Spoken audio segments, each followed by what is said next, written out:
to another Putrid Ramblings. Hello, and welcome to another Putrid Ramblings video. In this video, I'm going to have a look at the month of February. You know, things that I've been painting, things I'm working on, games that I've played, things that have been released, all that stuff I'm going to have a quick look at.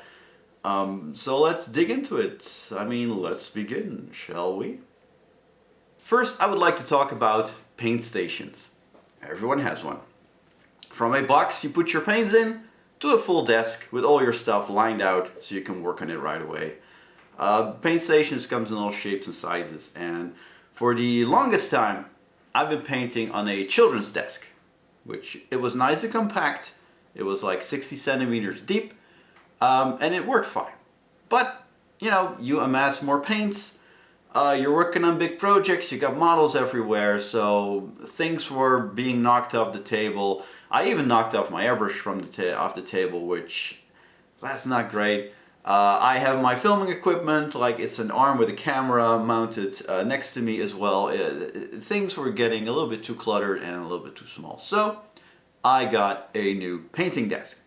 As you can see here, it's a pretty big desk with room for expansion if I want to. I got all my paints lined up, and as you can see, it's all pretty much full. So any new paints I get, I won't know where to put it. But there's room to expand, which is great, and so much more room to put on my models. It's so much easier to film, so much easier to store stuff, and have a little space where I can put my tablet if I want to watch something while painting, which I do quite a bit. Actually, I would like to do a little shout out to the channel Creepcast from Wendy Goon and Papa Meat, which I've been listening to the whole time I've been painting my new Death Guard army, and it's just a lot of fun. They read creepypastas, they do voice work and everything, they talk about the story. It is a lot of fun, so definitely check those guys out if you like scary stories. I've been having a blast listening to all their videos up till now, and yeah. Pretty cool. One thing I also did was actually look at all the stuff that I'm using, all my hobby tools, and basically split them in two: things I rarely use and things I use a lot. So all the things that I rarely use are now in a cupboard behind my door, and I don't have to look at them all the time. The stuff that I actually use quite a bit is here in the little IKEA cabinet you can see in the back here. Much more easy to access. I got a lot less stuff there, stuff I actually use, so it's a lot better. I still need some doors so the things don't be like completely dusty in 2 weeks. Other than that, really happy with my paint station upgrades. There's also been some new releases this month. The things I was really interested in was Usheron, which I already mentioned last year. I really want this model. It looks amazing, and it actually came out with a bunch of other characters which all look disgustingly beautiful, as I like to say. But I didn't buy them yet. I still have quite a pile of stuff I want to paint. I'm very much into the 40k mood at the moment, so I'm not playing Age of Sigmar at all at the moment, so I decided not to actually get them. I probably will somewhere in the year, because the models are amazing, but you know, with the whole fear of missing out, which GW does so well, like I can also buy them in a year's time if I want to. They'll still be around, you know. So I'm gonna hold off on them. I still got the Flesh Eaters army set that I need to paint as well, and build even. It's still in the box, so. At the moment, 40k is the game that I'm playing, so I'm also painting 40k. If I do want a project, also for the painting channel, if I want a project in between, maybe I'll get the model then. But at the moment, I decided not to jump into the Flesh Eater Courts pre-order right away. Dark Angels still don't interest me that much. I mean, their aesthetic is kind of cool, I guess, but I don't know, it's still Primaris Marines. I cannot get over the fact that they changed so much. It's not my thing. It's not my thing. So, other than that, I did pre-order something else, which was the Grimdark Compendium Villainy Inks, an Ammo Washes set. I honestly don't really know when it will be released or if it's already released. It was a Kickstarter, which I did not jump into, but I did see a pre-order for European sales, so I got those. Very curious about them. I do really like the Grimdark Compendium. They have amazing Grimdark tutorials, and now they have their own enamel washes specifically made for Grimdark painting. So, of course, as I also like Grimdark, that sounded a little right up my alley. Because that person, I really like the Grimdark style, and I've been trying to find my own little way of doing that, my own style in the Grimdark style, if that makes sense.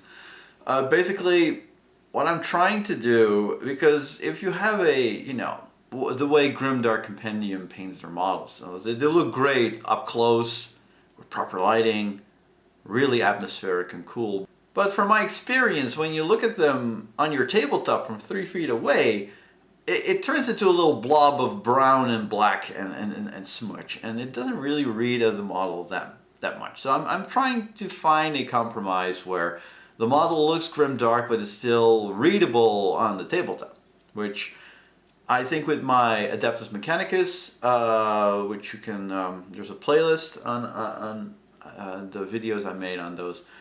I did try to paint them grimdark but with bright colors, and I'm trying to find a fun compromise there where you have a grimdark light style, basically, where it reads as grimdark, but it also reads pretty well on the tabletop. You can see all the details, you can see what it actually is instead of a blob of brown, basically. So, with the enamel washes, I think that will be a great addition to my already growing tool set, basically. So, once I have them, I'll definitely try to do a review video on them. I think that might be fun. So what have I been working on this month? Well, I actually finished my World Eaters army. I started this army, I think at the end of August, at the start of September, something like that. And I've been working on it. I have more than 3,000 points. I put them in the army builder. I have more than 3,000 points, which means I can easily field a 2,000 point army, and I'll have lots of options, which is great. It was a lot of fun working on it. I got a lot of videos out of it, tried to paint a lot of stuff a little bit differently. And yeah, this month I finished the last 2 units that I still had, my allies, the War Dogs, and the Exalted Eightbound. The War Dogs, a lot of fun to work on. Try to tell a little story with the base, as you can see in the video. And yeah, I think they look really nice with the rest of the army. Obviously they're painted in the same colors, but like thematically as well, they really fit the World Eaters army as a whole. And I've been trying them out a little bit in games, and they're awesome. They're a great addition, great ally for the World Eaters. I kind of also want the big one. I think it's called the Abhorrent, which is a big Chaos Knight, which has a tail and has like the Terminator tusks and stuff. It looks really cool. I really want it as well. I don't know if it will be good in game, but to actually build that model, also make a scenic base out of it, I think that is definitely a future project that I would like to do. And we have the Exalted Eightbound, which for the longest time I actually did not buy that set because I thought they looked very goofy. For my normal 8-bound, I 3D printed them. I bought a very nice kit, which I'll put the link in the description where I bought them. And you know, they have all the weapon options. They got some different modeling options. It looks really nice. But for the Exalted 8-bound, I thought, okay, well, let's actually get the official kit. And while building and painting them, I did find they did won me over. I mean, they do have that silly, over-the-top 40k style that we love so very much, but the whole lore of them being possessed by 8 demons, and it's very silly, even for 40k, I guess, but whatever. I did eventually end up liking the models, and I think it's nice that my 8-bound look a little bit more normal-ish, and the Exalted Eightbound look more over the top and weird. So good stuff, fun to paint, but I now finished everything I wanted for my World Eaters, everything that I had.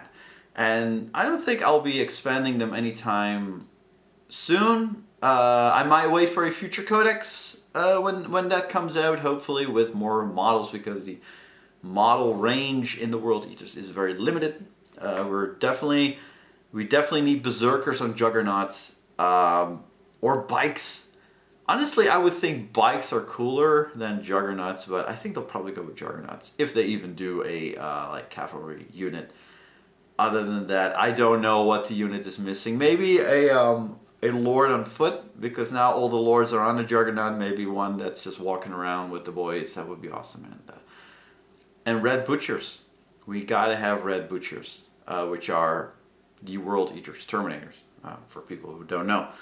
So yeah, you know, hopefully somewhere in the future we'll be expanding our World Eaters army. But for now, I'm done.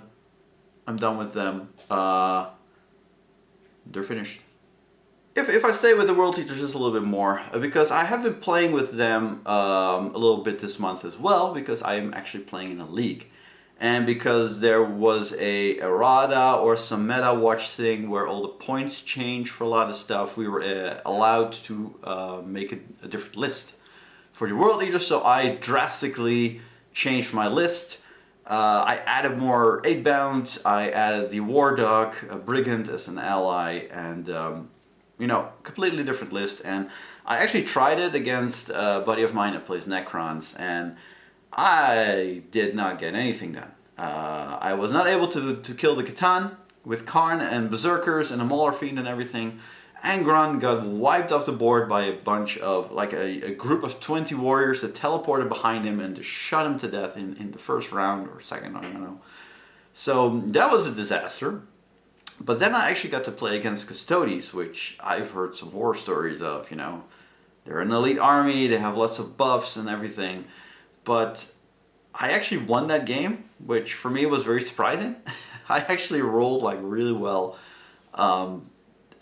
Yeah, the army performed awesome. The Custodes are tough as nails, for sure. There was one group of Custodes, I don't know the exact names of the unit, but it was a group of Custodes with a captain, and it took Angron, Karn with 10 Berserkers, and 3 Exalted Eightbound to actually kill that unit, which is insane.